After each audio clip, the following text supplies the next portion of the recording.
You can now get a hybridized 4-cylinder engine in the Jeep Wrangler. I happen to think this powertrain is the best one available in this legendary off-roader, and here's why.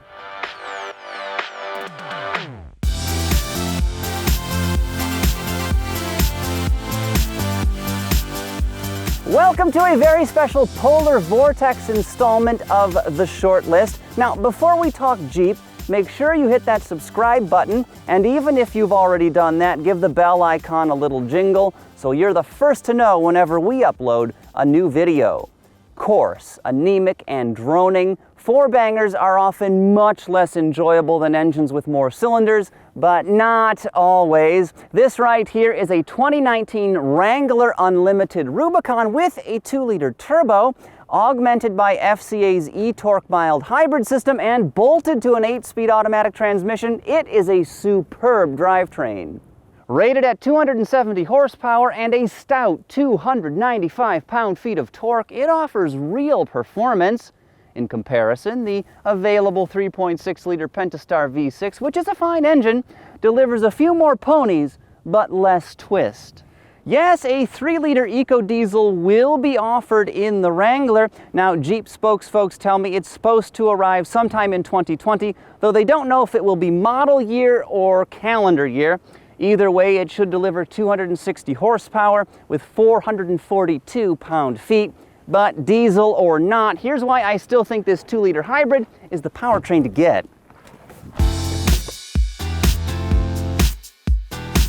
For starters, the torque it delivers is absolutely amazing. From a standstill, even this hulking 4-door Wrangler absolutely scoots. And even though it weighs nearly 4,500 pounds, I bet it will hit 60 miles an hour a lot faster than you'd ever expect, especially for a vehicle of this size. This strong performance is at least partly thanks to the extra 70 pound-feet of twist eTorque can dole out. With a belt-driven motor generator under the hood and a briefcase-sized battery pack mounted underneath the floor somewhere roughly in this area here, the system provides numerous other benefits, including seamless engine stop-start, which of course kills combustion when the vehicle is not moving in order to save rather significant amounts of fuel. Now, regenerative braking further improves efficiency, as does intelligent battery charging. But eTorque also does one other thing that's very clever. It can help smooth out gear changes by spinning the engine just a little bit during shifts. Shouldn't come as a big shocker, but 4-cylinder Wranglers are also more fuel efficient. Expect 22 miles per gallon in city driving, 24 on the highway, and 22 mpg combined. That's better than any gasoline V6 powered model can muster, particularly around town. See what I mean? This week I've been averaging about 19 miles per gallon in mixed heavy-footed driving. Now that is a good bit less than what the EPA says this vehicle should return, but keep in mind this particular tester is brand new. It's got fewer than 500 miles on the clock, which means that engine is still probably pretty tight.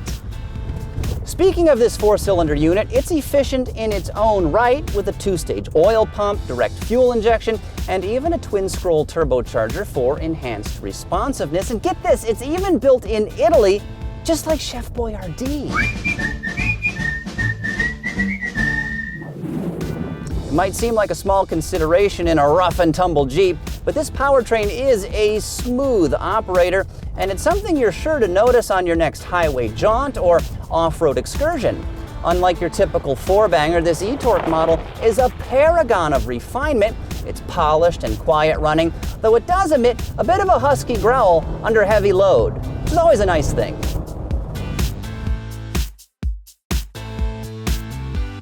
Are you starting to see why this 4-cylinder powertrain is the best one offered in the Wrangler? Smooth running, efficient, and powerful. There's really only one reason not to get it, and that's because it costs extra. Now, it's available in practically every version of the Wrangler as a $1,000 option. Now, that upcharge may be a bit much in a base 2-door version of this vehicle, but with an unlimited Rubicon model like this, which costs nearly $57,000, that extra grand is frankly a drop in the bucket, and I bet you it's still going to be way less than they charge for that upcoming EcoDiesel. If you can afford that modest upcharge and of course live without a manual transmission, which is available with the gasoline V6, this 2-liter hybrid powertrain is absolutely the one to get in a Jeep Wrangler.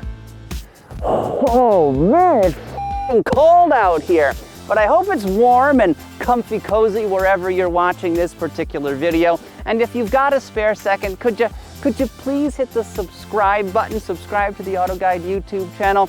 That lets us, pay the heating bill and helps keep us warm and fed.